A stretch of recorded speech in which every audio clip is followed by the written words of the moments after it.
गृह विभाग ने नई गाइडलाइन जारी कर दी है, जिसके अंतर्गत कड़ी पाबंदियां लगाते हुए नए दिशा निर्देश जारी किए गए हैं। किराने की दुकान, सब्जी मंडी, सब्जी ठेले वाले अब सुबह 6 से 11 बजे तक ही खुलेंगे। डेयरी और दूध की दुकानें सुबह 6 से 11 और शाम को 5 से 7 बजे तक खुलेंगी।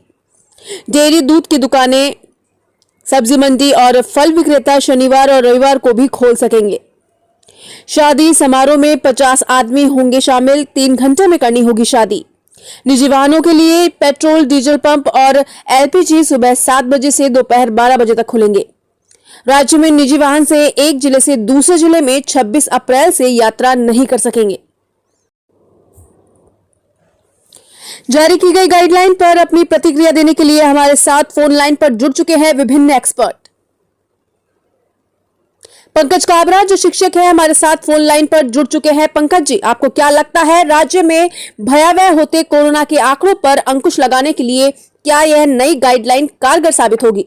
बताइए। सरकार ने जो गाइडलाइन जारी करी है उसका वास्तव में सख्ती से पालन होना चाहिए। एक बात, ऐसा नहीं कि गाइडलाइन दे दी उसके बाद प्रशासन फिर अपनी आंखें बंद कर ले, ध्यान नहीं दे।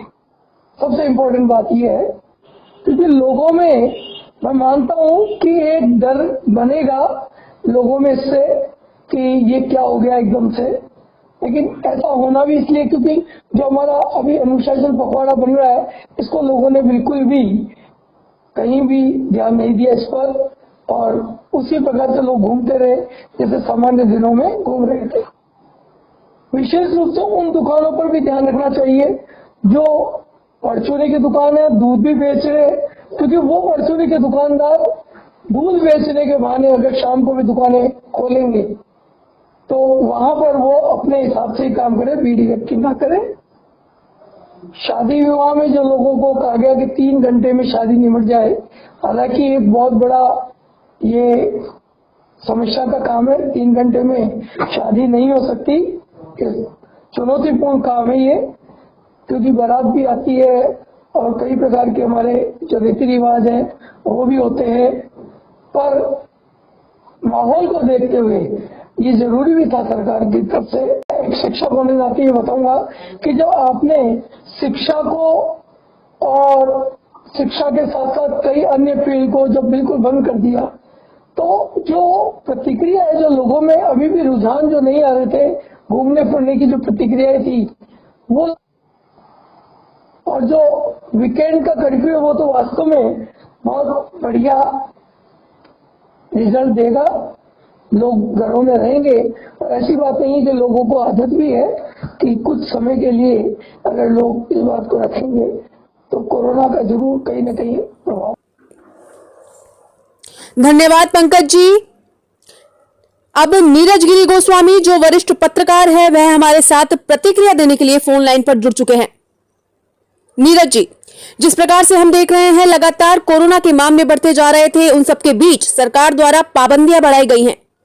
क्या लगता है आपको यह कितनी कारगर साबित होगी? जी, आपको बताना चाहूंगा कि जिस हिसाब से कोरोना के लगातार मरीज बढ़ रहे हैं उनको देखते हुए सरकार ने जो कदम उठाए हैं वह बड़े महत्वपूर्ण हैं और ये बड़े कारगर साबित होंगे, क्योंकि जो 3-4 दिन से गाइडलाइन के अनुसार लोग अभी भी सड़कों पर निकल रहे थे।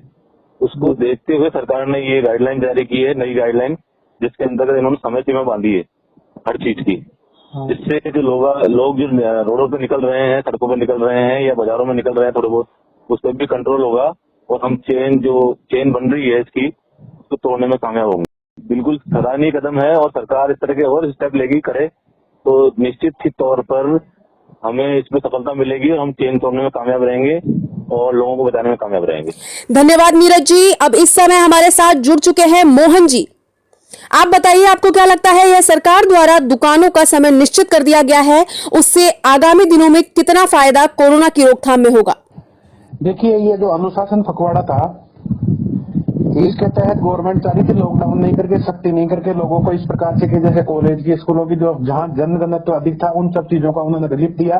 गवर्नमेंट खुद घाटे में गई, उन सब चीजों से परहेज करके उन्होंने कोशिश करी थी कि लोग बाग अपने आप को क्वारंटाइन करे और अपने आप को 14 दिन के लिए आइसोलेट में ले ले। लेकिन कुछ हद तक जो पढ़े लिखे लोग हैं, समझदार है, वो काफी हद तक इसकी पालना कर रहे हैं। लेकिन कुछ लोग ऐसे हैं जो इन सब नियमों को तोड़ रहे हैं और गवर्नमेंट के नियमों के प्रति भी उनकी कोई खास रुझान नहीं है, या विरोधाभास करना है या राजनीति करना। ऐसी स्थिति में ये आज इन्होंने आंशिक रूप से जो 6-7 दिन के अंदर जो ये देखा था, भाई इसमें किस प्रकार से आम मजदूर को, दुकानदार को, छोटे फुटकर व्यापारियों को परेशानी भी नहीं हो, मजदूर को परेशानी नहीं हो, आम आदमी को परेशानी नहीं हो, तो कुछ हद तक इसको और कुछ पाबंदी करे, कुछ काफी हद तक इसको सफल बनाने की कोशिश करे। इसलिए ये इन्होंने सुबह 7-8 बजे से 11 बजे तक का टाइम फुटकर जो इनका खरीद ठेले वालों का, सब्जी वालों का ये किया है। और इस हिसाब से कोशिश है गवर्नमेंट की, अगर इसके बावजूद भी अगर ये कंट्रोल नहीं, कोविड-19 कंट्रोल नहीं होता है,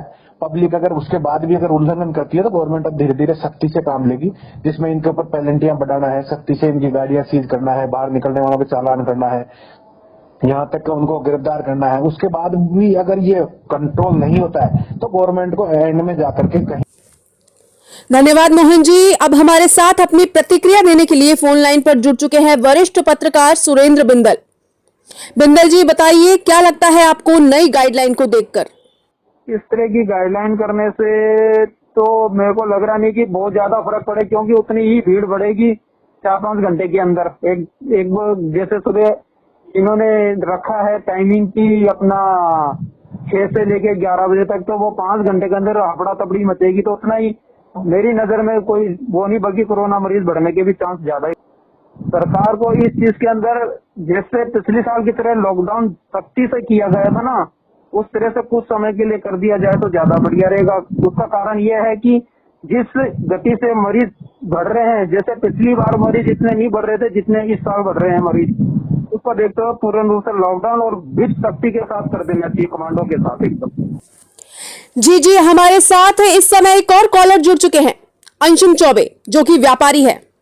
हाँ अंशुम जी, क्या कुछ कहना है आपका? क्योंकि लोगों को घर से निकलने के लिए बातें नहीं किया गया है, लोग अपनी जरूरत के लिए बाहर तो जाएंगे। और एक पिछले वाला जो लॉकडाउन था जिससे बाहर निकलने के लिए भी लोग बाध्य थे पूरी तरह से, वो चीजें जब तक नहीं होगी तब तक तो इसमें किसी तरह का कोई सुधार नहीं। अपना बचाव कर रही है इन सब चीजों को मद्देनजर रखते हुए। धन्यवाद अंशुम जी। अब हमारे साथ अंतिम कॉलर के रूप में अमन है। अमन, आप मेरी आवाज सुन पा रहे हैं? यह बताइए कि गृह विभाग की नई गाइडलाइन एक विद्यार्थी के रूप में आप किस प्रकार से देखते हैं?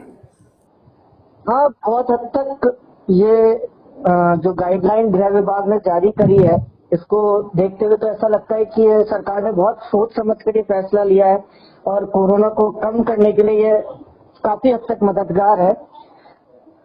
पर इसके अंदर अगर प्रशासन इसमें पूरी सख्ती लगाए, जैसा कि कई बार अभी देखा जा रहा है कि पिछले कुछ दिनों से बहुत जने बेमतलब बाहर घूम रहे हैं, तो उस हिसाब से देखा जाए अगर प्रशासन इसमें वास्तव में कुछ काम करे और जन सेवक और बहुत सारे लोग, हर नागरिक अपनी जो कहते हैं अपनी बात को रखते हुए, मतलब हर नागरिक इस चीज की पालना करे, तो काफी हद तक कोरोना को कंट्रोल